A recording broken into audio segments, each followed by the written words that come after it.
صبح کاذب کی دھند میں ایک اداس خاموشی چھائی ہوئی تھی جو گاؤں کے ہر کونے میں پھیلی ہوئی تھی۔ درختوں کے پتے بھی ساکت تھے، جیسے ان کے اندر سے زندگی نچوڑ لی گئی ہو۔ سورج کی پہلی کرنیں بھی اپنی چمک کھو بیٹھی تھیں اور فضا میں ایک بے جان زرد رنگ گھلا ہوا تھا۔ دور ویران کھیتوں میں خشک ٹہنیاں ہوا کے ہلکے سے جھونکے سے بھی لرزنے لگتی تھیں اور یوں لگتا تھا جیسے وہ کسی نامعلوم آفت کا ماتم کر رہی ہوں۔ گاؤں کے لوگ اپنے گھروں میں دبکے ہوئے تھے، ہر چہرے پر ایک انجانہ خوف اور بے بسی کی لکیریں گہری ہو چکی تھیں۔ کسی کو یاد نہیں تھا کہ آخری بار اس گاؤں میں کوئی خوشی کا لمحہ کب آیا تھا۔ ہر طرف ایک نامعلوم نحوست کا سایہ تھا جو اس گاؤں کو صدیوں سے اپنے قبضے میں لیے ہوئے تھا۔ گاؤں کے بزرگوں کی کہانیاں بھی اس بدقسمتی کی گواہی دیتی تھیں۔ وہ کہتے تھے کہ یہ نحوست اس وقت سے شروع ہوئی جب ایک پراسرار نوجوان گاؤں میں آیا تھا۔ اس کی آمد کے ساتھ ہی گاؤں کی خوشحالی رفتہ رفتہ ختم ہونے لگی، جیسے کسی نے اس کی جڑیں کاٹ دی ہوں۔ اس کی کہانیاں نسل در نسل سنائی جاتی تھیں، لیکن کوئی بھی اس راز کو سمجھ نہیں پایا تھا کہ آخر یہ نوجوان کون تھا اور اس کی وجہ سے یہ سب کیوں ہو رہا ہے۔ اس نوجوان کی محبت اور پھر اس کے غائب ہونے کی داستان ہر گھر میں ایک سرگوشی کی صورت میں موجود تھی۔ یہ داستانیں ڈر اور خوف کی علامت بن چکی تھی۔ اس گاؤں کے لوگ یہ جانتے تھے کہ ان کا مقدر کسی بند دروازے کے پیچھے چھپا ہوا ہے جسے کھولنے کی ہمت کسی میں نہیں تھی۔ وہ دروازہ کوئی عام دروازہ نہیں تھا، بلکہ وہ ایک راز تھا جو ایک بھاری اور زنگ آلود تالے میں بند تھا۔ اس تالے کو کھولنے کی ہمت اس گاؤں کے کسی شخص میں نہیں تھی، کیونکہ انہیں یہ یقین تھا کہ اس کے پیچھے کوئی ایسی چیز ہے جو ان کی تمام مشکلات کی جڑ ہے۔ ہر کوئی اسے نظر انداز کر کے زندگی گزار رہا تھا، مگر دل ہی دل میں یہ سب جانتے تھے کہ جب تک یہ راز نہیں کھلے گا ان کی زندگی ایسے ہی اندھیرے میں ڈوبی رہے گی۔ رات کی تاریکی ہر سو پھیلی ہوئی تھی جو اپنے ہی پھیلاؤ سے غرق ہوتی دکھائی دے رہی تھی۔ چاروں طرف سرد ہوا کے جھونکے بہت ہی خوفناک سی سنسناہٹ پیدا کر رہے تھے۔ جنگل میں پھیلی چاند کی مدھم روشنی میں جنگل کے درختوں کی سیاہ جھلکیاں خستہ اور پراسرار شکل میں تبدیل ہو گئی تھیں۔ ایسا لگ رہا تھا کہ ہر درخت کی شاخ جیسے انسانی ہاتھوں کی طرح ہوا میں سرکتی نظر آ رہی تھی، اور چاروں طرف پھیلی ہوئی فضا کی سرسراہٹ میں ان کی سرسراہٹ ایک سرگوشی میں بدل چکی تھی۔ جنگل اور اس کے ارد گرد کے علاقوں کی فضا میں ایک خوفناک سی خاموشی چھائی ہوئی تھی۔ اس خاموشی میں کہیں دور سے آتی ہوئی کٹ کٹ کی آوازیں سنائی دے رہی تھیں۔ یہ کٹ کٹ کی آواز دلوں میں ہولناک دہشت پیدا کرتی دکھائی دے رہی تھی۔ تبھی گہرے بادلوں میں چھپے ہوئے چاند نے اپنی بہت زیادہ چمکتی مگر مدھم روشنی ہر طرف پھیلا دی تھی۔ یہ روشنی جنگل میں چھپے ہوئے خطرات کا پیغام سنا رہی تھی۔ ایسا لگ رہا تھا کہ ہر طرف سمندر کی لہروں کی طرح سیاہ گھمبیر سائے تیر رہے تھے۔ ایسا محسوس ہو رہا تھا کہ جیسے یہ منظر بھوت پریت کا کبھی بھی نہ ختم ہونے والا سلسلہ شروع کر رہا ہو۔ ایک بار پھر جنگل میں پھیلی خوفناک ہواؤں نے دھماکے کی طرح درختوں کی شاخوں کو ہلا کر پورے جنگل میں خوف و ہراس پھیلا دیا تھا۔ درختوں کی شاخوں کی خوفناک سرسراہٹ سے جنگل میں موجود ہر چیز ایک پل کے لیے لرزتی ہوئی دکھائی دے رہی تھی۔ جنگل کے تنگ راستوں میں جا بجا بکھرے ہوئے بوسیدہ پتے اور سوکھے تنکے ایک الگ ہی منظر پیش کر رہے تھے۔ یہ پتے ہر بڑھتے قدم سے چٹخ کر ایک خوف کی لہر برپا کر رہے تھے۔ ہوا کے سرد جھونکوں کے ساتھ ساتھ زمین پر بھی پھیلی ہوئی ہلکی ہلکی سردی کو محسوس کیا جا سکتا تھا۔ اس دھیمی دھیمی سی سردی میں ایک بے نام سی سرگوشی کی آواز سنائی دے رہی تھی۔ جنگل میں ہر طرف پھیلے ہوئے گہرے اندھیرے میں پگڈنڈی کی طرف بڑھتے ہوئے قدموں سے ایسا محسوس ہو رہا تھا کہ جنگل میں چھپے ہوئے زمینی خطرات چمکتی ہوئی آنکھوں سے آپ کو گھور رہے ہوں۔ جھاڑیوں میں پھیلی ہوئی ٹوٹی پھوٹی سی سرگوشیاں جنگل میں پھیلے ہوئے خوفناک منظر کو اور زیادہ خوفناک طریقے سے پیش کر رہی تھی، جو اس جنگل میں پھیلی ہوئی بے رحم فضا کو اور زیادہ خوفناک بنا رہی تھی۔ ان آوازوں میں عجیب و غریب سا تسلسل تھا جو اس منظر سے پیدا ہونے والے خوف میں انوکھی سرگوشیوں اور دھیمی چمک کے ساتھ آپ کی عقل کو چیلنج کر رہا تھا۔ یہاں گزرتی ہر رات کی ہر گھڑی ایک نئے خوف کا پیغام دیتی نظر آتی تھی، اور جنگل کی ہر سمت میں پھیلے ہوئے پراسرار اور خوفناک سائے نظر آنے لگے تھے۔ چاروں طرف پھیلے ہوئے گھنے درختوں کی گہرائیوں میں چھپی ہوئی بھوتیاں آوازیں اور سرد ہواؤں کی سرسراہٹ ایک تسلسل میں تبدیل ہو چکی تھی جو دل کی دھڑکن کو تیزی سے بھگائے جا رہی تھی اور جسم میں پیدا ہونے والی سرسراہٹ کو واضح کر رہی تھی۔ جنگل کی فضا میں خوف اور دہشت کی ایک لہر سی چھائی ہوئی تھی جو ہر لمحہ بڑھتی جا رہی تھی۔ تاریک رات کی گہری خاموشی میں میرے پاؤں پر لگی مہندی کی خوشبو ہوا میں چاروں طرف پھیل رہی تھی، اور یہ خوفناک سی چمک دل میں ہلچل سی مچا رہی تھی۔ جیسے ہی شام ڈھلنے لگی تو چاروں طرف عید کے جشن کی تیاریاں زور و شور سے شروع ہونے لگی تھیں۔ یہ تیاریاں اپنے پورے عروج پر تھیں۔ میں نے اپنے ہاتھ اور پاؤں میں مہندی لگا رکھی تھی اور میں اپنی مہندی کی خوشبو سے گھر کی پوری فضا کو مہکا رہی تھی۔ میں پورے گھر میں پاؤں میں پہنی پائل سے چھن چھن کرتی آنے والی عید کو خوش آمدید کہہ رہی تھی۔ میں پاؤں میں پہنی پائل سے قدم بڑھاتی ہوئی ایک کمرے کی جانب جانے لگی، وہ کمرہ جو برسوں سے اس گھر میں رہنے والوں کی آنکھوں سے اوجھل رہتا تھا۔ آج نہ جانے کیسے میں اس کمرے کی طرف اپنے قدم بڑھاتی چلی جا رہی تھی۔ تبھی مجھے ایک عجیب و غریب آواز سی سنائی دینے لگی۔ جیسے ہی اس آواز پر غور کرتے ہوئے میں اس کی سمت جانے لگی جس سمت سے یہ آوازیں آ رہی تھیں، تو میں نے خود میں ایک عجیب سی تبدیلی محسوس کی۔ ایسا لگ رہا تھا کہ جیسے میں کسی اور دنیا میں قدم رکھ رہی ہوں۔ اس احساس نے مجھے بری طرح سے ڈرا دیا تھا۔ میں بہت ہی بری طرح سے ڈر کر تھر تھر کانپنے لگی تھی۔ تبھی میرے کانوں میں پڑتی ہوئی ایک میٹھی سی آواز نے میرے دل کو سکون بخشا تھا۔ میرا بے چین دل، جس کی دھڑکنیں میرے قابو میں نہیں تھیں، اچانک سے اس میٹھی سی آواز میں سکون میں آ گیا تھا۔ یہ آواز میری ماں کی تھی، جو مجھے ڈھونڈتی ہوئی گھر کے اس کونے میں آ پہنچی تھی۔ جب میری ماں نے مجھے گھر کے اس حصے میں دیکھا تو اماں خوف کے مارے ٹھٹر کر رہ گئی تھی۔ جلدی سے میرا بازو اپنی طرف کھینچتے ہوئے کہنے لگیں، تم یہاں کیا کر رہی ہو؟ میں نے تمہیں کہاں کہاں نہیں ڈھونڈا۔ اماں کے سوال تو مجھ سے تھے، لیکن نظریں گھر کے اس بند کمرے کی طرف جمی ہوئی تھیں جہاں آج تک ہم میں سے کوئی بھی نہیں گیا تھا۔ یہ کمرہ ایک ہولناک کہانی سنا رہا تھا۔ کمرے کے باہر لٹکتے لمبے لمبے کالے رنگ کے جالوں نے اس کمرے کو اور زیادہ خوفناک بنا رکھا تھا۔ کمرے کی دہلیز کے قریب کھڑی میں اپنی ماں کی طرف حیرت بھری نظروں سے دیکھ رہی تھی اور کمرے کے اندر سے آتی ہوئی خوفناک ترین آوازوں کو محسوس کر رہی تھی۔ تبھی میرے منہ سے نکلتے ایک سوال نے میری ماں کو اور زیادہ پریشان کر دیا تھا۔ میں نے اپنی ماں سے پوچھا، اماں اس کمرے میں کیا ہے اور یہاں یہ زنگ آلود تالا کیوں لگا رکھا ہے؟ یہ کمرہ بھی تو ہمارے گھر کا ایک حصہ ہی ہے، لیکن یہ اور کمروں کی طرح کیوں نہیں ہے؟ یہ سب کمروں سے الگ تھلگ کیوں ہے؟ میرے کئی سوالوں پر میری ماں پھٹی ہوئی نگاہوں سے مجھے گھورے جا رہی تھی۔ تبھی ابا کی آتی آواز اماں کو جیسے ہوش میں لے آئی تھی۔ اماں نے میرا بازو کھینچتے ہوئے مجھ سے کہا، میرے پاس تمہارے کسی بھی فضول سوال کا جواب نہیں ہے۔ تمہارے لیے اتنا جاننا کافی ہے کہ دوبارہ گھر کے اس حصے میں کبھی قدم مت رکھنا، نہیں تو مجھ سے برا کوئی نہیں ہوگا۔ میں اماں کا اچانک سے بدلتا ہوا رویہ دیکھ کر بہت زیادہ ڈر گئی تھی۔ آج سے پہلے کبھی بھی اماں نے مجھ سے اتنے سخت الفاظ میں بات نہیں کی تھی۔ اماں کا لہجہ کبھی بھی اس قدر کڑوا نہیں ہوا تھا جس قدر اماں آج غصے سے لال پیلی ہو رہی تھی۔ جیسے ہی اماں مجھے کھینچتی ہوئی گھر کے دوسرے حصے میں لے کر آئیں تو میری آنکھوں سے آنسو بہنے لگے۔ میں نے اماں سے دھیمی آواز میں کہا، میرا بازو چھوڑیں، مجھے تکلیف ہو رہی ہے۔ تبھی اماں کو اس بات کا احساس ہوا کہ اماں نے غصے میں میرا بازو کافی زور سے تھام رکھا تھا۔ اماں نے میرے چہرے پر ایک نظر ڈالتے ہوئے کہا، اس میں رونے کی کیا بات ہے؟ میں جو کہہ رہی ہوں وہ سب تمہاری بھلائی کے لیے ہی ہے۔ ایک تو تم طرح طرح کی خوشبو استعمال کرتی ہو، دوسرا ہاتھوں اور پاؤں کو مہندی کے ساتھ سجا رکھا ہے۔ ابھی اماں مجھے کچھ اور کہنے ہی والی تھیں کہ تبھی ابا نے اماں سے کہا، عائشہ کے ماموں آئے ہیں، جلدی سے کچھ کھانے پینے کا انتظام کرو۔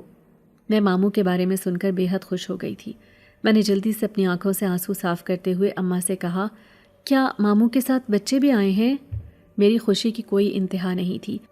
میں بالکل ہی بھول چکی تھی کہ چند سیکنڈ پہلے میرے ساتھ کیا ہوا تھا۔ ماموں کے آنے کی خبر نے مجھے جیسے باولا سا کر دیا تھا۔ میں اپنے ماموں کے ساتھ بہت زیادہ اٹیچ تھی اور ماموں کے بچوں کے ساتھ میری محبت کا تو لیول ہی کچھ اور تھا۔ اماں سے پوچھتے ہوئے میں سیدھی ماموں کے پاس جانے لگی۔ ماموں مجھ سے مل کر خوش ہوئے۔ میں ماموں سے گلہ کرنے لگی کہ آپ بچوں کو اپنے ساتھ کیوں نہیں لے کر آئے؟ آپ کو نہیں پتا تھا کہ میں ان کا انتظار کر رہی تھی؟ ماموں مجھ سے کہنے لگے، میں تمہیں عیدی دینے آیا ہوں، کل کا دن تم لوگ اپنے گھر میں گزارنا اور عید کا دوسرا دن ہمارے گھر آ کر گزارنا، جتنا جی چاہے اپنے بہن بھائیوں کے ساتھ وقت گزار لینا۔ جب میں نے ماموں کی یہ بات سنی تو میری خوشی کی کوئی انتہا نہ رہی تھی۔ مجھے ماموں کے گھر جانا اور وہاں جا کر رہنا بہت اچھا لگتا تھا۔ میں نے اماں سے پوچھا کہ کیا یہ حقیقت ہے کہ ہم لوگ عید کے دوسرے دن ماموں کی طرف جائیں گے؟ اماں نے ہاں میں سر ہلاتے ہوئے مجھے چپ کروایا۔ میں بہت زیادہ خوش تھی کیونکہ مجھے ماموں کے گھر بہت زیادہ مزہ آتا تھا۔ ماموں نے میری مہندی کی طرف دیکھتے ہوئے کہا، کتنی خوبصورت مہندی لگی ہے، کہاں سے لگوائی ہے؟ میں نے ماموں کو بتایا کہ میری ایک سہیلی ہے جو کہ بہت ہی اچھی مہندی لگاتی ہے، یہ مہندی اسی نے لگائی ہے۔ کافی دیر اماں، ابا اور ماموں آپس میں باتیں کرتے رہے اور میں بھی ان کے پاس بیٹھی مزے کی چیزیں کھاتی رہی۔ صبح عید تھی، گھر میں ہر طرف عید کی تیاریاں چل رہی تھیں۔ تبھی ماموں نے اماں سے پوچھا کہ یہاں کے حالات اب کیسے ہیں؟ ماموں کی بات سن کر اماں کہنے لگیں، اللہ کا شکر ہے حالات ٹھیک ہیں، لیکن آپ تو جانتے ہی ہیں اس گاؤں میں جو نحوست پھیلی ہوئی ہے، اس نحوست کو کیسے دور کیا جا سکتا ہے؟ ہر گھر ہی رزق کی تنگی سے بھرا پڑا ہے، ہر گھر میں کھانے کی قلت نے تباہی مچا رکھی ہے۔ خدا جانے اس گاؤں کو کس کی بد دعا لگی ہے جو آج تک اس گاؤں میں خوشحالی آنے کا نام ہی نہیں لیتی۔ اس گاؤں میں کوئی بھی کیا گیا کام صحیح ثابت ہی نہیں ہوتا، ہر کام میں نقصان ہی حاصل ہوتا ہے۔ نہ یہاں کی فصلیں پروان چڑھتی ہیں، نہ ہی یہاں پر رزق کی فراوانی ہوتی ہے۔ ماموں بہت غور سے اماں کی باتیں سن رہے تھے۔ پھر ماموں کہنے لگے، پھر تم لوگ اس گاؤں کو چھوڑ کیوں نہیں دیتے؟ شہر چلے آؤ۔ جب ایک جگہ پر کام کاروبار سیٹ نہ بیٹھتا ہو تو پھر وہاں سے ہجرت کر جانی چاہیے۔ ابا ماموں سے کہنے لگے، ہم اپنا گاؤں چھوڑ کر کیسے جا سکتے ہیں؟ یہ ہمارے دادا پردادا کی جگہ ہے اور ہم اپنا جدی پشتی گھر چھوڑ کر کہاں جا کر رہ سکتے ہیں؟ ماموں ابا کو مسلسل سمجھا رہے تھے کہ ایک جگہ پر اگر معاملات ٹھیک ہونے کا نام ہی نہیں لیتے تو آپ کیوں یہاں رہتے ہوئے اپنی اگلی نسلوں کو برباد کرنے پر تلے ہوئے ہیں؟ آپ لوگوں کو چاہیے کہ پورے کا پورا گاؤں یہاں سے ہجرت کر جائے۔ میں بہت غور سے ان سب کی باتیں سن رہی تھی۔ تبھی میرے ذہن میں اس بند کمرے کو لے کر ایک سوال آیا۔ میں نے فوراً سے پہلے ابا سے وہ سوال کرتے ہوئے پوچھا، ابا، ہمارا گھر اتنا بڑا ہے لیکن آج تک ہم نے گھر کے پچھلے حصے میں بنے کمرے کو نہیں دیکھا۔ آج جب میں اس کمرے کے قریب گئی تو اماں نے مجھ پر بہت غصہ کیا۔ ابا نے مجھے ٹوکتے ہوئے فوراً سے پہلے کہا، دوبارہ کبھی اس کمرے کے قریب مت جانا۔ میرے بار بار سوال پوچھنے سے تنگ آ کر ابا مجھے اس بند کمرے کی داستان سنانے لگے جو کہ نہایت دل دہلا دینے والی تھی۔ میرا نام عائشہ ہے اور میں ایک گاؤں سے تعلق رکھتی ہوں۔ ہمارے گھر کے قریب ایک بہت گھنا جنگل تھا اور میرے ابا اس جنگل کی حفاظت کا کام کرتے تھے۔ گورنمنٹ کی طرف سے ابا کو جنگل کے قریب ہی ایک بہت بڑا کوٹھی نما گھر ملا ہوا تھا جس میں ہم سب رہائش پذیر تھے۔ میں اپنے ماں باپ کی اکلوتی اولاد ہوں۔ میرے ابا مجھ سے بہت محبت کرتے تھے۔ ہمارا بہت بڑا گھر تھا۔ گھر کے اندر ایک خوبصورت باغ بھی تھا جس میں اکثر ہم لوگ شام کی چائے پیا کرتے تھے۔ ہمارے گھر میں میرے دادا دادی، ماں باپ اور ایک چچا کی فیملی رہتی تھی۔ ہم سارے اکٹھے ہی ایک گھر میں رہائش پذیر تھے اور بہت ہی محبت کے ساتھ ایک دوسرے کے ساتھ گزارا کر رہے تھے۔ ہمارے گھر میں کبھی بھی کسی قسم کا لڑائی جھگڑا نہیں ہوا تھا۔ ہمارے گھر کے ساتھ ہی ایک بہت بڑا گاؤں بھی تھا جو کہ اس جنگل کے ساتھ ہی آ ملتا تھا۔ گاؤں میں میری ایک بہت قریبی سہیلی تھی۔ میری اس کے سوا کسی اور سے کوئی دوستی نہیں تھی۔ میری سہیلی اور میں، ہم دونوں اسکول اکٹھے ہی جایا کرتے تھے۔ مجھے پڑھنے کا بہت شوق تھا، اس لیے میں ہمیشہ اپنی پڑھائی کو لے کر بہت فکر مند رہتی تھی۔ میں چھوٹے ہوتے سے ہی اپنی پڑھائی کو لے کر سنجیدہ تھی۔ میری سہیلی بھی میرے ساتھ اسکول آتی جاتی تھی۔ پورے گاؤں میں ہمارے گھر کو لے کر عجیب و غریب قسم کی کہانیاں پھیلی ہوئی تھیں۔ نہ جانے گاؤں والے ہمارے گھر کو پسند کیوں نہیں کرتے تھے۔ ایک روز میں اسکول کے لیے تیار کھڑی اپنی وین کا انتظار کر رہی تھی۔ بہت انتظار کرنے کے بعد بھی جب میری وین نہ آئی تو میں اماں سے کہہ کر ریشما کے گھر جانے لگی۔ میں نے اماں سے کہا کہ میں ریشما کو ساتھ لے کر لوکل ہی اسکول چلی جاؤں گی کیونکہ میرا بہت امپورٹنٹ ٹیسٹ تھا جس کی وجہ سے میں اسکول سے چھٹی نہیں کر سکتی تھی۔ میں اماں کی اجازت لے کر تیز تیز قدم چلتی گاؤں کی جانب جانے لگی۔ کچھ دیر کی دوری طے کرنے کے بعد میں ریشما کے گھر پہنچ گئی تھی۔ ریشما بھی وین کا ہی انتظار کر رہی تھی۔ وہ مجھے دیکھ کر کہنے لگی، لگتا ہے آج وین والے انکل نے نہیں آنا، میں بھی اسی کے انتظار میں ابھی تک بیٹھی ہوئی ہوں۔ میں نے ریشما سے کہا کہ ہم وقت ضائع نہیں کرتے اور لوکل سے اسکول چلے جاتے ہیں۔ ریشما نے بھی جلدی سے اپنی امی کو بتایا اور پھر اپنا بیگ اٹھا کر باہر آ گئی۔ ہمیں پیدل جنگل کے راستے سے گزرتے ہوئے بس اسٹاپ تک جانا تھا۔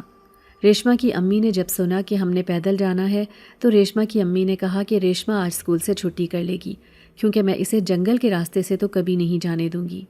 مجھے ریشما کی امی کی یہ بات سن کر بہت ہی حیرت ہوئی۔ یہ وہی جنگل تھا جس کی حفاظت میرے ابا کرتے تھے، لیکن یہ لوگ نہ جانے اس جنگل سے کیوں اتنے خوفزدہ رہتے تھے۔ اپنے بچوں کو جنگل کی طرف جانے ہی نہیں دیتے تھے۔ اس طرف اگر کوئی نکل بھی جاتا تھا تو یہ لوگ ہنگامہ کھڑا کر دیتے تھے۔ میں حیرت بھری نظروں سے ریشما کی امی کو دیکھ رہی تھی۔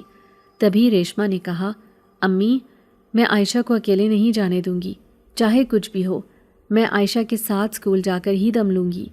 ریشما کی امی لاکھ روکتی رہیں لیکن ریشما میری محبت میں اپنی ماں کی بات کو بھی ٹالتے ہوئے میرے ساتھ اسکول کے لیے روانہ ہو گئی۔ ایک طرف مجھے ریشما کے اپنے ساتھ ہونے کی خوشی ہو رہی تھی، دوسری طرف مجھے دل ہی دل میں شرمندگی بھی محسوس ہو رہی تھی کہ ریشما نے میری وجہ سے اپنی امی کا کہنا نہیں مانا تھا۔ میں اور ریشما راستے میں باتیں کرتے ہوئے جنگل کے راستے سے گزرتے بس اسٹاپ کی طرف جانے لگے۔ میں نے ریشما سے پوچھا، آخر تمہاری امی اور یہ سب گاؤں والے، یہ سب لوگ جنگل کو اتنا برا بھلا کیوں کہتے ہیں؟ ریشما مجھے بتانے لگی، پتہ نہیں کیوں جنگل کی وجہ سے گاؤں میں بہت سے معاملات ایسے ہوئے ہیں جن کی وجہ سے یہاں بسنے والے لوگ بہت زیادہ خوفزدہ ہو گئے ہیں۔ لوگ ڈرتے ہیں جنگل والی سائڈ پر آنے سے، اور نہ صرف جنگل بلکہ تمہارے گھر کو لے کر بھی بہت سی کہانیاں سننے کو ملتی ہیں۔ میں نے ہاں میں سر ہلاتے ہوئے ریشما کی طرف دیکھا اور کہنے لگی، ہاں مجھے بھی سننے میں آیا ہے کہ میرے گھر کو لے کر بھی کافی باتیں گاؤں میں پھیلی ہوئی ہیں۔ باتیں کرتے کرتے ہمیں راستے کا اندازہ ہی نہ ہوا، کتنی جلدی ہم اپنا سفر طے کر کے بس اسٹاپ تک پہنچ گئے تھے۔ کچھ دیر بس اسٹاپ پر انتظار کرنے کے بعد ہمیں ایک بس اپنی طرف آتی ہوئی دکھائی دی۔ ہم جلدی سے اس بس میں سوار ہو کر اسکول کے لیے نکل گئے۔ اسکول سے واپسی پر بھی ہم دونوں نے ایک ساتھ ہی گھر واپس آنا تھا۔ اسکول میں ٹیسٹ دینے کے بعد میں نے ریشما سے کہا، کیوں نہ ہم وقت پر گھر کے لیے روانہ ہو جائیں، کیونکہ شام ہونے سے پہلے پہلے ہمیں جنگل کا راستہ پار کرنا ہوگا۔ ریشما میری بات سے سہمت تھی۔ ہم دونوں نے پرنسپل سے چھٹی لی اور پیدل چلتے ہوئے بس اسٹاپ کی طرف جانے لگے۔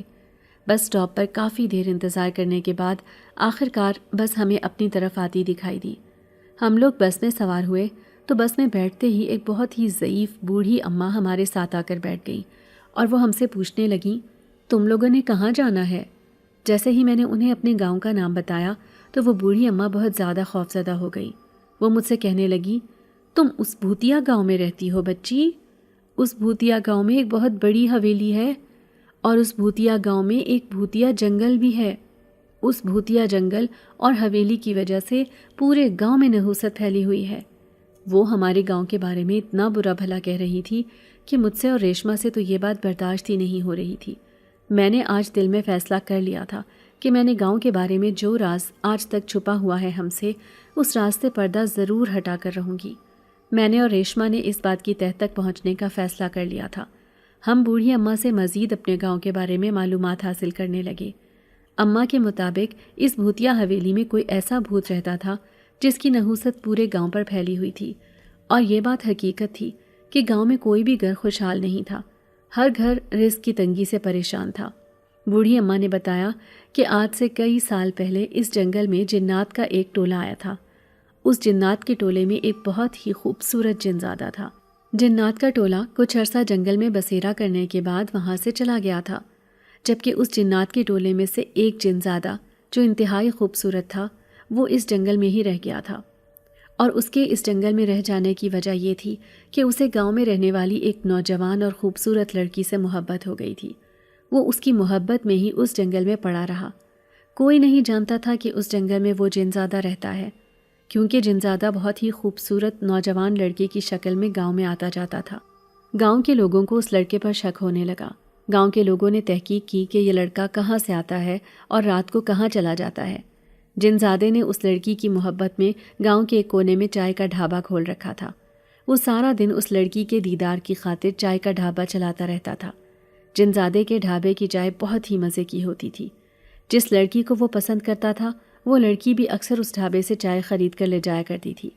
دیکھتے ہی دیکھتے دونوں کی محبت پروان چڑھنے لگی۔ گاؤں والوں کو یہ بات قطعاً گوارا نہ تھی کہ گاؤں کی لڑکی باہر کے کسی لڑکے سے محبت رچائے۔ تبھی گاؤں والوں نے سازش کر کے اس نوجوان خوبصورت لڑکے کو جنگل میں بنی اس حویلی کے پچھلے کمرے میں قید کر دیا تھا۔ اسے زندہ دیوار میں چنوا دیا گیا تھا۔ حالانکہ وہ جنزادہ تھا، وہ چاہتا تو اپنی جادوئی طاقتوں کا استعمال کرتے ہوئے پورے گاؤں کو نیست و نابود کر سکتا تھا، لیکن اس نے ایسا نہیں کیا کیونکہ وہ اپنی محبت کے سامنے اپنی اصلی حالت میں نہیں آنا چاہتا تھا۔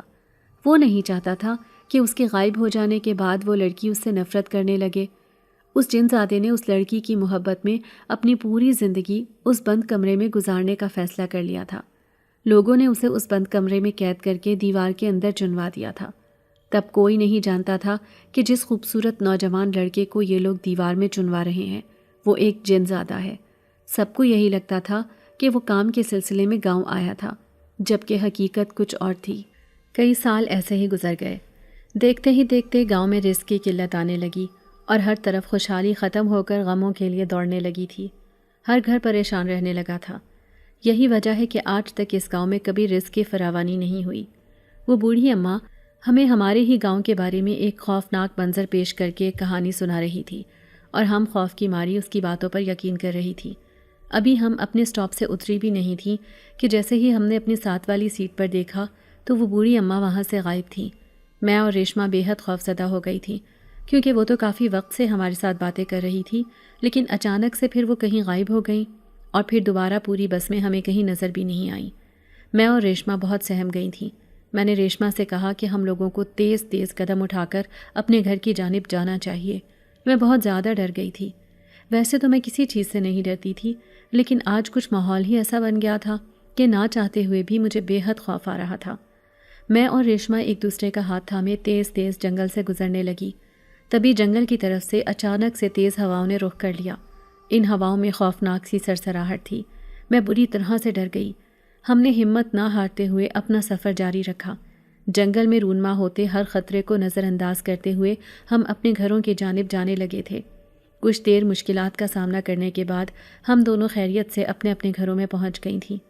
جب گھر پہنچے تو مجھے بہت تیز بخار تھا۔ میں تیز بخار میں تپ رہی تھی۔ اماں نے میرے ماتھے پر ہاتھ لگایا تو اماں پریشان ہونے لگیں۔ مجھے آج سے پہلے اس قسم کا بخار کبھی نہیں ہوا تھا۔ اماں مجھ سے کہنے لگیں کہ کتنی دفعہ کہا ہے کہ جنگل کی طرف مت جایا کرو، لیکن تمہیں بھی میری کوئی بات سمجھ نہیں آتی۔ دیکھا نا آج کتنا تیز بخار ہو گیا ہے، دوبارہ کبھی بھی تم جنگل کے راستے سے اسکول نہیں جاؤ گی۔ میں نے اماں سے کہا کہ اسکول کو جانے والا ایک ہی راستہ ہے اور اسی راستے میں جنگل بھی پڑتا ہے۔ اب اگر وین نہیں آئی تھی تو میرا بہت امپورٹنٹ ٹیسٹ تھا، اگر میں نہ دیتی تو فیل ہو جاتی، اسی لیے مجبوراً مجھے جنگل کا راستہ اختیار کرنا پڑا۔ اماں میری حالت دیکھ کر بہت زیادہ پریشان ہونے لگی تھی۔ انہوں نے فوراً سے پہلے ابا کو اطلاع دی کہ عائشہ کی طبیعت بہت زیادہ خراب ہے، جلدی سے گھر آئیں۔ کچھ ہی دیر بعد ابا بھی گھر تشریف لے آئے تھے۔ میں بہت ہی گہری سوچوں میں ڈوبی ہوئی تھی۔ مجھے ابھی تک وہ بوڑھی اماں اور اس کی باتیں بھولی نہیں تھیں۔ میں یہ سوچ رہی تھی کہ آخر وہ بوڑھی اماں چلتی بس میں سے کیسے غائب ہو گئی تھی۔ میں اس کی باتوں پر غور کر کے سوچنے لگی تھی۔ تبھی ابا میرے سر پر ہاتھ پھیرتے ہوئے پوچھنے لگے، عائشہ کیا سوچ رہی ہو بیٹا؟ بہت گہری سوچ میں ڈوبی ہوئی ہو، تمہاری طبیعت تو ٹھیک ہے؟ میں نے ابا کی طرف دیکھتے ہوئے کہا، جی ابا میں بالکل ٹھیک ہوں، بس تھکاوٹ سے شاید تھوڑا بخار ہو گیا ہے۔ ابا نے مجھے میڈیسن کھانے کے لیے کہا اور کہنے لگے کہ اب تم آرام کرو، جتنا زیادہ آرام کرو گی طبیعت اتنی ہی جلدی ٹھیک ہوگی۔ میں ہاں میں سر ہلاتے ہوئے اپنی آنکھیں بند کرنے لگی، لیکن میری جان کو کہیں پر بھی سکون نہیں تھا۔ میں آنکھیں بند کرتی، آنکھیں کھولتی، مجھے ہر طرف وہی بوڑھی اماں نظر آ رہی تھی اور اس کی آواز میرے کانوں میں مسلسل گونج رہی تھی۔ میں ڈر کے مارے اماں سے کسی بھی قسم کی بات کا ذکر نہیں کر رہی تھی، کیونکہ مجھے اس بات کی تہہ تک پہنچنا تھا۔ میں جانتی تھی کہ اگر اماں سے میں نے کسی بھی قسم کی کوئی بات کی تو اماں تو مجھے حویلی کے کسی بھی کونے میں تلاش نہیں کرنے دیں گی۔ میں خاموشی سے یہ وقت گزارتی گئی۔ صبح ہوئی تو ریشما میری طبیعت کا پوچھنے کے لیے گھر آئی۔ ریشما کو بھی بہت تیز بخار تھا۔ ساری رات ریشما بھی بخار میں تپتی ہی رہی تھی۔ ریشما نے بتایا کہ مجھے بخار اس قدر زیادہ تھا کہ میری اماں اور ابا تو رونے ہی لگے تھے اور مجھے ہاسپٹل لے جانا پڑ گیا تھا۔ میں حیران ہو کر ریشما کی باتیں سن رہی تھی۔ اماں ہم دونوں کے لیے کچھ کھانے کا سامان دے کر کمرے سے باہر جانے لگی۔ تبھی میں نے ریشما سے کہا، تم میرے ساتھ اس گھر کے پچھلے کمرے کی تلاشی لینے چلو گی؟ ریشما نے مجھ سے کہا کہ اماں نے مجھے اپنی قسم دی ہے، میں ایسے کسی بھی کام میں تمہارا ساتھ نہیں دے سکتی۔ میں نے اپنی ماں کے سر پر ہاتھ رکھ کر قسم کھائی ہے کہ میں کبھی بھی اس معاملے میں ایسے کسی مسئلے میں انوالو نہیں ہوں گی۔ مجھے ریشما کی بات صاف سمجھ آ رہی تھی۔ ریشما اپنی جگہ پر بالکل ٹھیک تھی، لیکن میں بھی اپنی سوچوں سے تنگ آ کر اپنے ارادے سے پیچھے ہٹنے والی نہیں تھی۔ میں نے اپنے دل میں یہ ارادہ کر لیا تھا کہ میں اس راز سے پردہ ضرور ہٹا کر رہوں گی۔ ریشما کچھ دیر میرے ساتھ وقت گزارنے کے بعد اپنے گھر چلی گئی۔ تبھی امی کمرے میں آئیں اور مجھ سے کہنے لگیں، تیار ہو جاؤ، کچھ دیر میں تمہارے ماموں آ رہے ہیں۔ میں حیران ہو کر امی کا منہ دیکھنے لگی۔ ماموں کی آمد پر تو میری باتیں ہی کھل جاتی تھیں، لیکن اس دفعہ نہ جانے کیوں ماموں کے آنے کی خبر سن کر میں اتنی سنجیدہ کیوں ہو گئی تھی۔ امی یہی سمجھی کہ میں اپنی طبیعت کی وجہ سے حیران اور پریشان ہوں، لیکن ایسا نہیں تھا۔ مجھے آج اپنا ادھورا کام مکمل کرنا تھا، اسی لیے میں سوچ میں پڑ گئی کہ اگر ماموں آ گئے تو میں اپنا ادھورا کام پورا نہیں کر پاؤں گی۔ میں نظر بچاتی ہوئی گھر کے اس کمرے کی طرف جانے لگی جو پورے گھر والوں کی نظروں سے اوجھل رہتا تھا، جس پر آج تک گھر میں سے کسی کی بھی نظر نہیں پڑی تھی، یا یوں کہہ لیں کہ نظر پڑتے ہوئے بھی سب لوگ اس کمرے کو نظر انداز ہی کرتے آ رہے تھے۔ میں نے جلدی حویلی میں اس کمرے کو تلاش کر لیا۔ کچھ دیر کی مشقت کے بعد میں نے اس کمرے کا دروازہ کھول لیا تھا۔ اس کمرے کے دروازے پر ایک زنگ آلود تالا لگا ہوا تھا اور کمرے کے باہر لمبے لمبے سیاہ جالے ایک عجیب و غریب منظر پیش کر رہے تھے۔ میں نے ہمت کرتے ہوئے اس کمرے کا دروازہ کھولا اور جیسے ہی اس کمرے میں نے قدم رکھا تو تیز ہوا نے میرے بالوں کو الجھا کر رکھ دیا تھا۔ 1 منٹ کے لیے تو میرا دل دھڑکنا بند ہو گیا تھا۔ کچھ ہی سیکنڈ کے بعد میں نے خود کو سنبھالتے ہوئے اپنے دل کو مضبوط کیا اور اپنے مقصد کے لیے آگے بڑھنے لگی۔ میں نے کمرے میں بنی ایک پتھر کی الماری کو جیسے ہی ہاتھ لگایا تو مجھے دیوار کے اندر سے کسی دل کے دھڑکنے کی آواز سنائی دینے لگی۔ میرے ہاتھ کو وہ مسلسل دھڑکن محسوس ہو رہی تھی۔ ایسا لگتا تھا کہ ان پتھروں کی دیوار کے پیچھے کسی کا دل زور زور سے دھڑک رہا تھا، جو کئی سالوں سے آزاد ہونے کے انتظار میں تھا۔ مجھے بوڑھی اماں کی باتیں سچ ہوتی نظر آ رہی تھیں۔ تبھی میں نے وقت ضائع نہ کرتے ہوئے پاس پڑی ایک ہتھوڑی سے دیوار کو توڑنا شروع کر دیا۔ جیسے جیسے میں دیوار پر ضرب لگا رہی تھی، دیوار خود بخود ٹوٹتی جا رہی تھی۔ جیسے ہی میں نے آدھی دیوار توڑی تو مجھے ایسا محسوس ہوا جیسے پورے کمرے کا ماحول ہی بدل گیا ہو۔ اندھیرے کمرے میں اچانک سے تیز اور چمکدار روشنی ہونے لگی تھی۔ روشنی پورے کمرے میں پھیلنے لگی تھی۔ جنزادہ جو بہت عرصے سے اس گھر میں قید تھا، اپنی طاقت اور جادوئی صلاحیتوں کی وجہ سے پورے گاؤں میں دہشت بن چکا تھا۔ ہر رات اس کمرے سے آنے والی پراسرار اور خوفناک آوازیں ہوا میں ایک عجیب و غریب قسم کا سنگیت پیش کرتی تھیں۔ ایسا لگتا تھا کہ کوئی محبت بھرا گانا اس ہوا میں گنگنا رہا ہو۔ میں اتنا تو جانتی تھی کہ اس جگہ میں معمول سے ہٹ کر کچھ ہے۔ مجھے ڈر بھی لگ رہا تھا، لیکن میں نے اپنی ہمت کو بڑھاتے ہوئے اپنے ارادے کو مضبوط کر لیا تھا۔ کچھ دیر کی محنت کے بعد جب پوری دیوار ٹوٹ گئی تو اندر سے مجھے ایک بہت ہی خوبصورت نوجوان لڑکے کی باڈی نظر آئی۔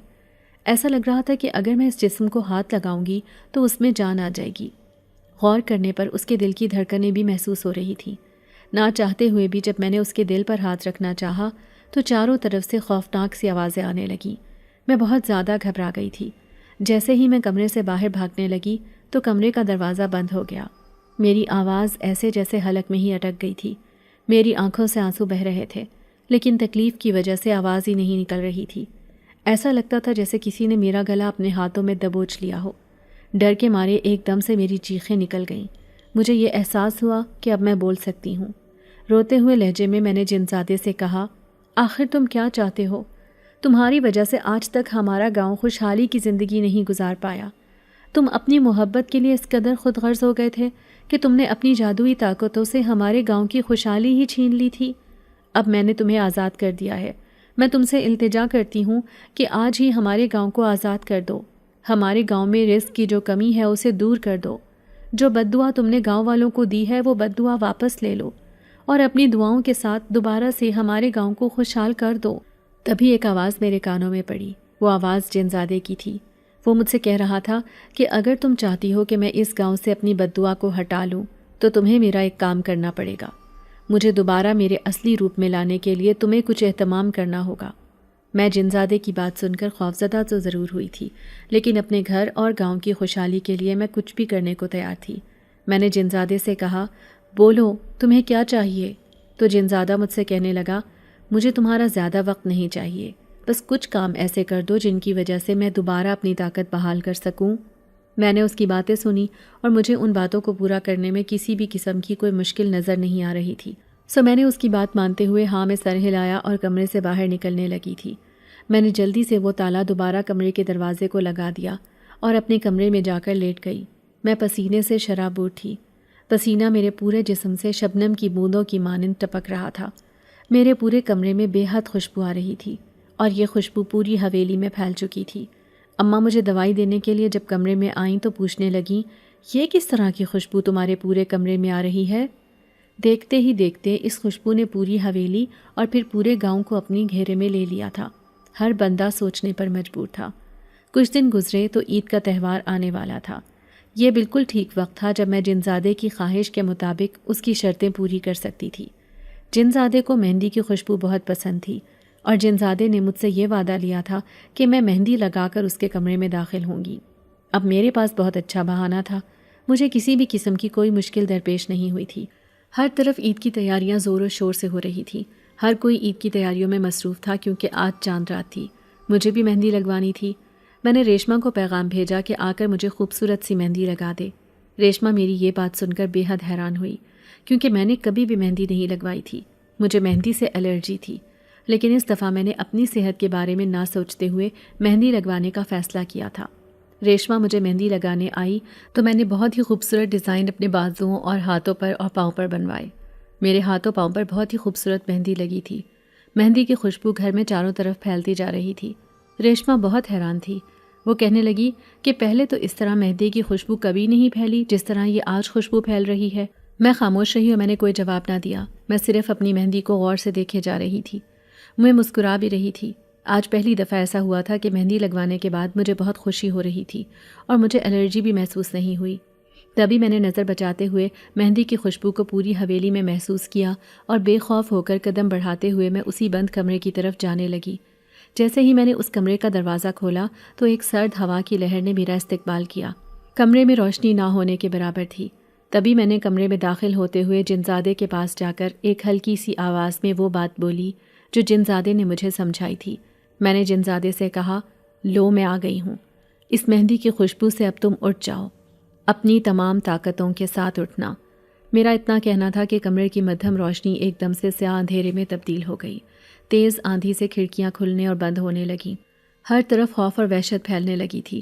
عجیب و غریب قسم کی خوفناک آوازیں میرے کانوں میں گونجنے لگیں۔ میں نے ہمت کرتے ہوئے جیسے ہی اپنا ہاتھ جنزادے کے سینے پر رکھنے کا سوچا تو اس کمرے کے باہر سے ایک چیختی ہوئی آواز میرے کانوں میں پڑی۔ میں نے گردن گھما کر دیکھا تو کمرے کے دروازے کے باہر میری اماں کھڑی تھی جو چیخ کر کہہ رہی تھی، اسے چھونا مت، خدا کا واسطہ ہے واپس لوٹ آؤ۔ ایک طرف میرے کانوں میں اماں کی تڑپتی ہوئی آوازیں آ رہی تھیں، دوسری طرف جنزادے کی آہیں میرے کانوں میں مسلسل گونج رہی تھیں۔ میں نے اماں سے کہا کہ اماں یہ بہت تکلیف میں ہے، خدارا مجھے اس کی تکلیف کو ختم کرنے دیں۔ اگر میں نے اس کی شرط مان لی تو ہمارا گاؤں خوشحال ہو جائے گا اور ہمارے گھر پر اور گاؤں پر جو نحوست چھائی ہوئی ہے وہ بھی ختم ہو جائے گی۔ اماں میری کوئی بھی بات سننے کو تیار نہیں تھی۔ اماں چیختی جا رہی تھیں کہ کمرے سے باہر نکل آؤ۔ تبھی ایک انجانی طاقت نے زوردار دروازہ میری اماں کے منہ پر دے مارا اور دروازہ مضبوطی کے ساتھ بند ہو گیا۔ اماں اور ابا مسلسل دروازے کو جھٹکے لگاتے رہے لیکن دروازہ کھلنے کا نام ہی نہیں لے رہا تھا۔ میں نے موقع پاتے ہوئے جلدی سے جنزادے کے سینے پر ہاتھ رکھتے ہوئے پھر سے انہی الفاظوں کو دہرایا۔ کچھ ہی دیر کے بعد میں نے دیکھا کہ جنزادہ جو ایک قدیم جادو کی قید میں تھا ایک کونے میں بیٹھا ہوا تھا۔ اس کی سرخ آنکھیں اور جلد پر لگی گہری لکیروں کے نشان مجھے خوفزدہ کر رہے تھے۔ میں نے جیسے ہی محسوس کیا کہ جنزادہ اپنی اصلی حالت میں آ گیا ہے تو میں نے فوراً سے اپنے دوپٹے کو ہوا میں لہرانا شروع کر دیا۔ ہاتھوں اور پاؤں پر لگی ہوئی مہندی کی خوشبو پوری طرح فضا میں پھیل چکی تھی۔ فضا میں پھیلی ہوئی مہندی کی خوشبو کو جیسے ہی جنزادے نے محسوس کیا تو اس کی آنکھوں میں روشنی کی چمک سی دکھائی دینے لگی تھی۔ تبھی ایک دردناک آواز میرے کانوں میں پڑی، یہ خوشبو کہاں سے آئی ہے؟ جنزادے نے بہت ہی دردناک آواز میں مجھ سے یہ سوال کیا تھا۔ میں نے ہمت کرتے ہوئے جنزادے کو اس سوال کا جواب دیتے ہوئے کہا، یہ خوشبو میری طرف سے آ رہی ہے، یہ میرے ہاتھوں اور پاؤں پر لگی ہوئی مہندی کی خوشبو ہے۔ جیسے ہی میں نے اپنا مہندی والا پاؤں ایک قدم آگے بڑھایا تو جنزادہ میری اس مہندی کی خوشبو سے مہک اٹھا تھا۔ میں نے جنزادے سے کہا، میری مہندی کی خوشبو تمہیں آزادی دلوا سکتی ہے اور میں تمہیں آزاد کرنے ہی آئی ہوں۔ میں نے سنا ہے کہ محبت اور خلوص سے کسی بھی قید کو توڑا جا سکتا ہے۔ یہ خوشبو کہاں سے آئی؟ جنزادے کی آواز میں حیرت اور درد کی جھلک تھی۔ جنزادے نے میری آنکھوں میں ایک امید کی کرن دیکھی۔ دل کی گہرائیوں سے ایک لمبی سانس کھینچتے ہوئے اپنا ہاتھ میرے ہاتھ کی طرف بڑھایا اور مجھ سے کہنے لگا، میرا ہاتھ تھام لو، مجھے اس کالی کوٹری اور اندھیر نگری سے آزادی دلوا دو۔ وہ مجھ سے کہنے لگا کہ تمہاری محبت اور خلوص مجھے کئی صدیوں کی قید سے آزاد کر سکتی ہے، لیکن اس کے لیے تمہیں سچے دل سے میری مدد کرنی ہوگی اور مجھے آزادی دلوانی ہوگی۔ اس کے بعد جیسا تم چاہو گی ویسا ہی ہوگا۔ مجھے جنزادے پر بے حد پیار آ رہا تھا۔ میں جنزادے کی محبت کے لیے سوچ کر حیران تھی کہ اس کی محبت کس قدر پاکیزہ اور سچی تھی کہ اس نے اس محبت کی خاطر کئی برس اس بند کمرے کی قید میں گزار دیے تھے۔ میں نے سچے دل سے ہمدردی کا اظہار کرتے ہوئے اس کا ہاتھ اپنے ہاتھوں میں تھام لیا تھا۔ میں جنزادے کا ہاتھ تھامے اسے اس کالی اندھیر نگری سے باہر لے جانے لگی تھی۔ جیسے ہی میں نے جنزادے کے ہاتھ کو اپنے ہاتھوں میں تھاما تو زوردار بجلی کڑکنے لگی۔ کڑک اور گرج کے ساتھ تیز بارش نے پوری حویلی کو اپنے گھیرے میں لے لیا تھا۔ ایسا لگتا تھا کہ تیز طوفان بہت سی حدود کو توڑتا ہوا حویلی کے در و دیوار سے اندر داخل ہو رہا تھا۔ کمرے کی کھڑکیاں خود بخود کھلنے اور بند ہونے لگیں۔ کمرے میں چمکتی تیز روشنی ضرورت سے زیادہ تیز ہوتی دکھائی دینے لگی۔ ہر طرف خوف و ہراس پھیل چکا تھا، مگر میرے ہاتھ کو مضبوطی سے تھامے ہوئے جن زادہ مجھے حوصلہ دیتے ہوئے میرے ساتھ قدم بہ قدم آگے بڑھتا رہا۔ کچھ دیر کے لیے تو مجھے بے حد ڈر لگ رہا تھا۔ میرے اندر قدم آگے بڑھانے کی بالکل بھی طاقت اور ہمت نہیں بچی تھی۔ جیسے ہی میں نے دروازے کے پاس قدم رکھا تو دروازہ ایک جھٹکے سے کھل گیا۔ اماں اور ابا باہر بے صبری سے میرا انتظار کر رہے تھے۔ جیسے ہی اماں اور ابا کی نظر میرے ہاتھوں پر پڑی تو اماں تو غم سے نڈھال ہو کر بے ہوش ہو گئی اور ابا بھی حیران میرے منہ کی طرف دیکھ رہے تھے۔ تبھی جنزادے نے اماں اور ابا سے کہا، آپ دونوں اس جگہ کو خالی کر دیں، باہر والے کمرے میں عائشہ کا انتظار کریں۔ ابا نے جیسے ہی جنزادے کی بات سنی وہ اماں کو لے کر فوراً سے پہلے حویلی کے اس حصے کو خالی کر کے دوسرے حصے میں چلے گئے تھے۔ میں نے جنزادے کا ہاتھ تھام کر اسے اس کمرے سے باہر نکال دیا۔ کمرے کی دہلیز پار کرتے ہی جنزادے نے ایک گہری سانس لی تھی۔ کمرے سے باہر نکلتے ہی جنزادہ اس قید سے آزاد ہو گیا تھا جو کئی برسوں سے اس کو اس اندھیر کال کوٹری میں قید کیے ہوئے تھی۔ جیسے ہی جنزادہ اس قید سے آزاد ہوا تو اندھیرے سے بھرا ہوا کمرہ اچانک سے روشنی سے بھر گیا تھا۔ کمرے میں ہر طرف تیز چمکتی روشنی ہوتی دکھائی دینے لگی تھی۔ ہر طرف خوف و ہراس پھیل چکا تھا، مگر میرے ہاتھ کو مضبوطی سے تھامے ہوئے وہ جنزادہ مجھے حوصلہ دیتے ہوئے میرے ساتھ قدم با قدم آگے بڑھتا رہا۔ جنزادہ ایک نوجوان خوبصورت لڑکے کی شکل میں حاضر ہوا تھا۔ حاضر ہوتے ہی جنزادہ میری طرف مخاطب ہوتے ہوئے کہنے لگا، تمہارا بہت شکریہ، تم نے مجھے اس قید سے آزاد کیا ہے، تم نے مجھے ایک گہری نیند سے جگا دیا ہے۔ تم نہیں جانتی کہ تم نے مجھے اس قید سے نجات دلا کر مجھ پر کتنا بڑا احسان کیا ہے۔ میں تمہارے اس احسان کا بدلہ کبھی نہیں چکا سکتا، لیکن میں اپنا وعدہ پورا کرنے کی کوشش ضرور کروں گا تاکہ تمہیں کسی قسم کی مایوسی کا سامنا نہ کرنا پڑے۔ اب بولو تمہیں مجھ سے کیا چاہیے؟ تم جیسا کہو گی میں ویسا ہی کروں گا۔ میں آج سے تمہارا غلام ہوں۔ مجھے جنزادے کے منہ سے نکلتے ہوئے یہ الفاظ بہت اچھے لگ رہے تھے۔ میں اس کی آزادی کی خوشی کو دل کی گہرائیوں سے محسوس کر رہی تھی۔ وہ اپنی آزادی سے اس قدر خوش تھا کہ اس کی آنکھوں میں خوشی کی چمک صاف دکھائی دے رہی تھی۔ میں نے جنزادے سے کہا کہ سب سے پہلے تو اس گھر اور اس گاؤں پر جتنی بھی نحوست اور جتنی بھی تمہاری بددعاؤں کا اثر ہے اس اثر کو ختم کر دو۔ میں اپنے گاؤں کو پہلے کی طرح خوشحال دیکھنا چاہتی ہوں۔ میں چاہتی ہوں کہ یہاں گاؤں میں بسنے والے سب لوگ خوشحالی کی زندگی گزاریں، ہر گھر میں رزق کی فراوانی ہو۔ جیسے ہی گھروں کے حالات تبدیل ہوں گے تو ہر بہو بیٹی اپنے گھر میں سکون کی زندگی گزار سکے گی۔ میں نے جنزادے سے کہا کہ مجھے تم سے کسی قسم کا کوئی لالچ نہیں ہے، اگر تم چاہو تو میری مدد کر دو، لیکن اگر تم مدد نہیں بھی کرو گے تو بھی مجھے تم سے کبھی بھی کسی قسم کا کوئی گلہ شکوہ نہیں ہوگا۔ مجھے بس خوشی ہے تو اس بات کی کہ میں تمہاری آزادی کی وجہ بنی، میں تمہاری خوشی کی وجہ بنی ہوں، میرے لیے اتنا ہی کافی ہے۔ میری یہ باتیں سنتے ہوئے اس خوبصورت نوجوان جنزادے نے میری طرف دیکھا اور مجھ سے کہنے لگا کہ میں وعدہ کرتا ہوں کہ میں تمہارے گاؤں میں خیر اور برکت اور سکون کا سبب بنوں گا۔ اب تمہارے گاؤں میں کسی بھی قسم کی کوئی پریشانی نہیں آئے گی۔ تمہارا گاؤں تمہارے کہنے کے مطابق خوشحالی کی زندگی گزارے گا۔ جنزادے کی بات سن کر میں نے اطمینان کا سانس لیا تھا۔ میں نے جنزادے کو انسانوں کے ساتھ جڑے رہنے کا موقع دیا۔ میں نے جنزادے کو انسانوں کی مدد کے لیے اپنے ہی دنیا میں رہنے کا وعدہ لیا، اور یہ وعدہ لیا کہ وہ کبھی بھی کسی کو نقصان نہیں پہنچائے گا، بلکہ ہماری دنیا میں انسانی شکل میں رہتے ہوئے ہر انسان کی تکلیف کو محسوس کرے گا اور اس کی تکلیف کو دور کرنے کی پوری کوشش کرے گا، اور وہ ہر انسان کے لیے سکون کا سبب بنے گا۔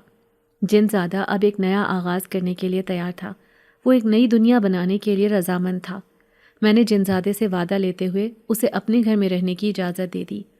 دیکھتے ہی دیکھتے جنزادے نے مجھ سے کیے ہوئے اپنے تمام وعدے پورے کیے۔ میرا گاؤں پھر سے ہرا بھرا ہو گیا۔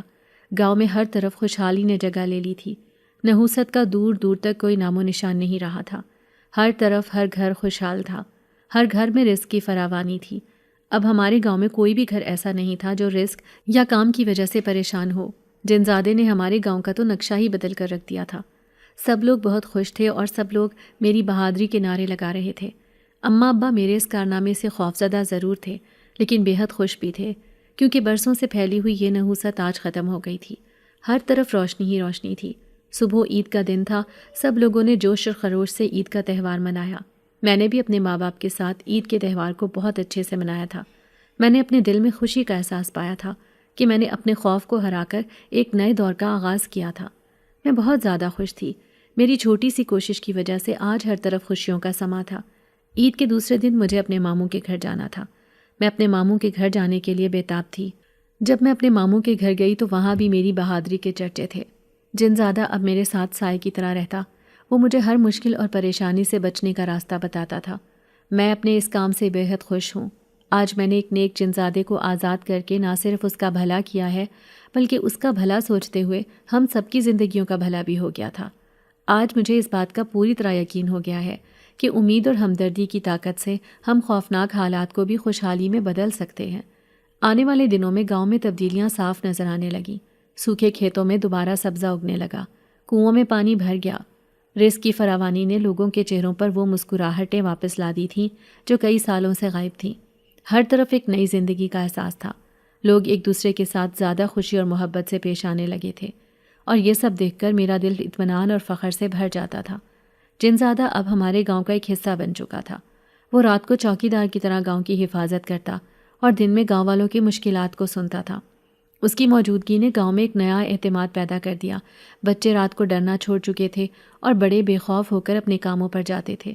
یہ سب دیکھ کر مجھے یقین ہو گیا تھا کہ میں نے جو فیصلہ کیا تھا وہ بالکل ٹھیک تھا۔ جنزادے نے صرف گاؤں کی تقدیر ہی نہیں بدلی تھی بلکہ میرا اپنا مقدر بھی بدل گیا تھا۔ وہ میرا سب سے قریبی دوست بن چکا تھا۔ میں اس سے اپنے دل کی ہر بات کہہ سکتی تھی۔ ہم دونوں کی دوستی وقت کے ساتھ ساتھ مزید گہری ہوتی چلی گئی۔ ایک دن میں اور جنزادہ جنگل کے پرانے راستے سے گزر رہے تھے جہاں میری سہیلی ریشما کی امی ہمیں جانے سے روکتی تھیں۔ آج وہ راستہ پہلے سے کہیں زیادہ پرسکون اور حسین لگ رہا تھا۔ جنگل کی فضا میں ایک خوبصورت مہک پھیلی ہوئی تھی جیسے وہاں کوئی پریوں کا باغ ہو۔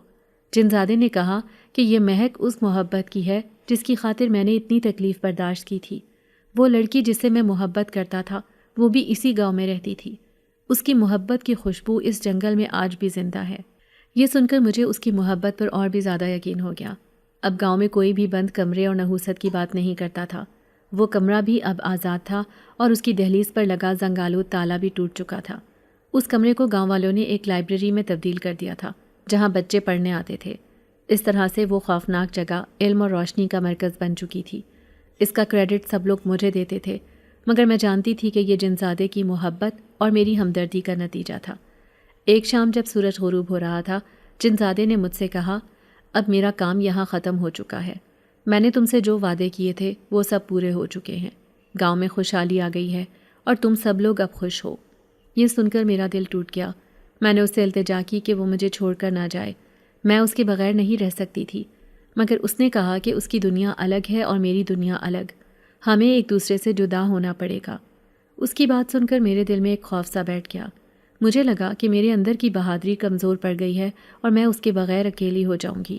لیکن جنزادے نے میرے سر پر ہاتھ رکھتے ہوئے کہا، تم اکیلی نہیں ہو، میری محبت ہمیشہ تمہارے ساتھ رہے گی۔